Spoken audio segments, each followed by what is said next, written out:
இன்று குபேர வளர்பிறை சஷ்டி.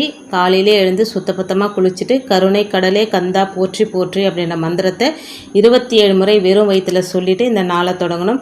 பூஜை அறையில் விளக்கு ஏற்றி வச்சுட்டு விரதத்தை தொடங்கலாங்க. விரதம் அப்படின்றது நம்மளுடைய ஆரோக்கியத்தை பொறுத்தது. நீங்கள் விரதம் இருந்தாலும் சரி இல்லைனாலும் சரி 6 மணிக்கு பூஜை அறையில் விளக்கு ஏற்றி முருகப்பெருமனுக்கு ஏதாவது ஒரு நைவேத்தியம் வச்சு செவ்வரளி பூக்களால் அர்ச்சனை பண்ணுங்கள். அப்படி இல்லைனா எந்த பூக்கள் கிடைக்குதோ அந்த பூக்களால் அர்ச்சனை பண்ணி மனமுருகி முருகர்கிட்ட உங்களுடைய வேண்டுதலை வைங்க. ஒரு சிவப்பு கலர் துணியில் ₹1 நாணயத்தை முடிஞ்சு முருகப்பெருமானோட பாதத்தில் வச்சுருங்க. திருச்செந்தூர் முருகா உன்னை நம்பி தான் இருக்கிறேன், எனக்கு நல்ல வழியை காட்டு அப்படின்னு வேண்டிக்கோங்க. திருச்செந்தூர் முருகரையே குருவாக நினச்சிக்கோங்க. அதுக்கு பின்னாடி சொல்லக்கூடிய இந்த மந்திரத்தை 27 தரம் சொல்லுங்கள். ஓம் சுப்பிரமணியாய வித்மகே ஞானஸ்கந்தாய தீமகி தன்னோ குக பிரச்சோதயாத்.